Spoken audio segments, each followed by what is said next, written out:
حالات جو اللہ کی طرف سے اتریں گے وہ اندر کی صفات پر اتریں گے. اگر اندر ناشکری پیدا ہوئی ہے تو جو نعمتیں اللہ نے دی ہے وہ چھین لیں گے.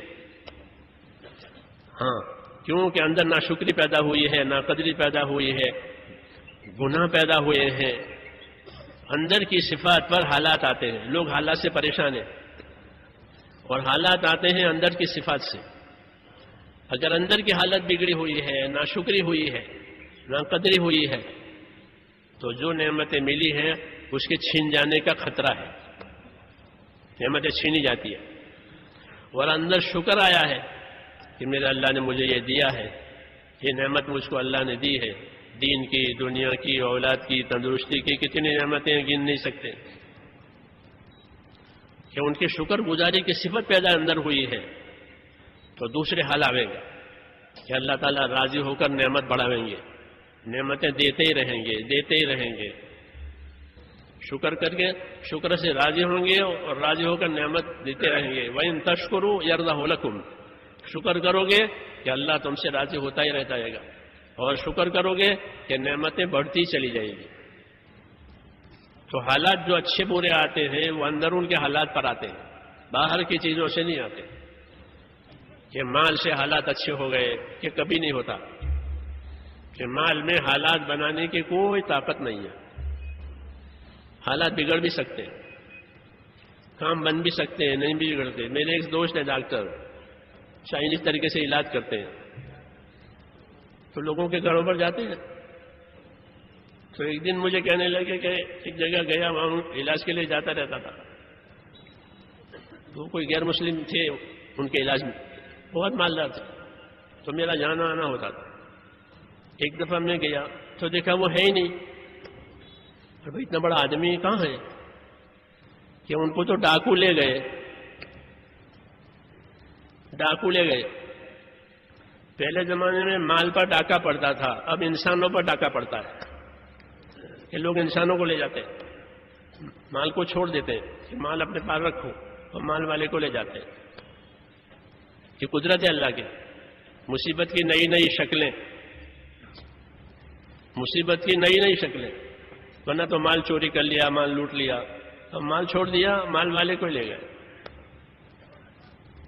14 دن تک ان کو بند رکھا، انہیں خود پتہ نہیں کہاں بند رکھا. جب واپس آئے تو کیا ہوا کہ مجھے کوئی جگہ لے گئے تھے، 14 دن تک بند رکھا. پاس میں ایک مسجد تھی تو روزانہ میں اذان سنتا تھا. تو 14 دن کی اذانیں کتنی ہوئی؟ بولو، ایسا نہیں جانتے، پڑھے لکھ کے لوگ ہیں. 70 مرتبہ اذان سنی. تو وہ اذان مجھے یاد ہو گئی. پھر اس کا انتقال ہو گیا بیچارے کا. کوئی ضروری نہیں مال سے زندگی بنے، کوئی نہیں، کوئی ضروری نہیں ہے. اللہ چاہیں گے تو ہماری زندگی بنے گی، نہیں تو نہیں بنے گی. اللہ چاہیں گے تو زندگی بنے گی اسباب سے، سامان سے، ہتھیار سے، چیزوں سے، اور نہیں چاہیں گے تو کہ نہیں بنے گی. اللہ ایک ہے، اسی کا حکم چلتا ہے، اسی کا فیصلہ چلتا ہے، اسی کی قدرت چلتی ہے. آسمانوں سے لے کر زمین تک اللہ تعالیٰ کے فیصلے آتے ہیں روز. موت کے، حیات کے، عزت کے، ذلت کے، تندرستی کے، بیماری کے، چین کے، بے چینی کے، دشمنی کے، محبت کے. یہ سب حالات اللہ پیدا کرتے ہیں اور کوئی پیدا کرنے والا نہیں ہے. انی انا اللہ لا الہ الا انا فاعبدنی. اللہ کا اعلان ہے، میں ہوں اللہ، میرے سوا کوئی نہیں ہے، میری عبادت کرنا. کہا میری عبادت کرنا، میرا بندہ بن کر کے رہنا. یہ اللہ کی دعوت ہے. اللہ کو میں کہنے کا حق ہے، کسی دوسرے کو میں کہنے کا حق نہیں ہے. میں ہوں اللہ، انی انا اللہ، میں ہوں اللہ، میرے سوا کوئی معبود نہیں ہے، اس لیے میری عبادت کرنا. کہ زمین کی، آسمان کی اور ہر چیز کی چابیاں اللہ کے ہاتھ میں ہے. یہ فرمایا لہو مقالید السماوات والارض، ہر چیز کی چابی کہ اللہ کے ہاتھ میں ہے. جس کے پاس چابی ہو اس کے پاس جانا، جس کے پاس چابی نہیں اس کے پاس جائیں گے کیا کریں گے؟ تو حالات کے بننے کا، بگڑنے کا، حالات کے ابھرنے کا، نیچے ہونے کا، یہ سارا مسئلہ ایک اللہ کے ہاتھ میں ہے. یہی ہماری دعوت ہے، یہی نبیوں کی دعوت ہے. ایک اللہ سے اپنا تعلق صحیح کرو کہ اندر اللہ تعالیٰ کا خوف آوے، دلوں میں اللہ کا خوف آوے، ایسا خوف آوے کہ جو اللہ کی نافرمانی سے روک دے. ایسا خوف پیدا کرنا ضروری ہے. جیسے آدمی زہر نہیں کھاتا، کیوں؟ کہ اس کو مر جانے کا ڈر ہے. بچوں سے بھی زہر کی دوائیں، زہری دوائیں ہو بچوں سے بھی دور رکھے گا کہ کوئی بچہ ہاتھ نہ لگاوے. کیوں؟ کہ ہلاک ہونے کا ڈر ہے. تو جیسے چیزوں کے ہلاک ہونے کا ڈر، اللہ سے ڈر، یہ ایمان ہے کہ جب ایمان اندر بنے گا تو اندر اللہ تعالیٰ کا ڈر پیدا ہوگا، اور وہ ڈر پیدا ہوگا جو آدمی کو اللہ کے نافرمانی سے بچائے.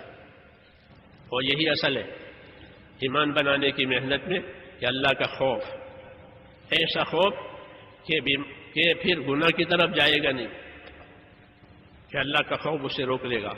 اور جب ایمان کی محنت نہیں ہوگی تو یہ خوف کم ہو جائے گا، پھر اس کا پاؤں پھسل جائے گا کہ گناہوں میں پڑے گا، یہ پھر حالات بگڑ جائیں گے. ایمان کی محنت میں یہ ہے اللہ کا خوف پیدا کرو. ایمان کی محنت یہ ہے اللہ کی رحمت کے امیدوار رہو. ہاں، اللہ کی رحمت کے امیدوار رہو. کیوں؟ کہ اللہ اپنے بندوں پر بہت مہربان ہے. اللہ اپنے بندوں پر بہت مہربان.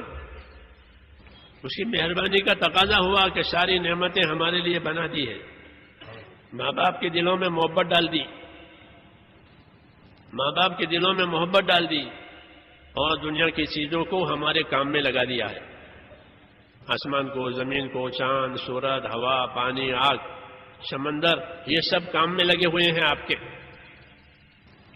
یہ فرمایا اللہ نے وَسَخَّرَ لَكُم مَّا فِي الْأَرْضِ جَمِيعًا، زمین کی تمام چیزوں کو ہم نے تمہاری خدمت میں لگا دیا ہے.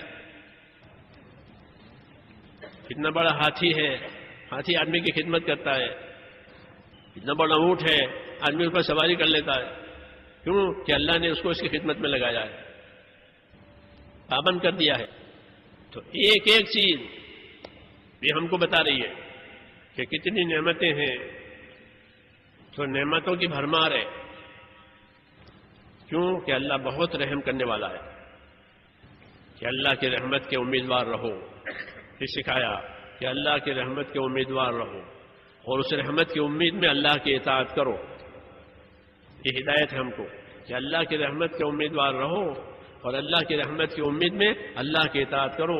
اطیعوا اللہ واطیعوا الرسول لعلکم ترحمون. اطاعت کرو اللہ کی، اطاعت کرو اس کے رسول کی، تاکہ تم پر رحم ہو جاوے. رحم کا راستہ کہ اللہ سے امید کر کے اس کی اطاعت میں اپنے آپ کو لگانا، یہ رحمت کا راستہ.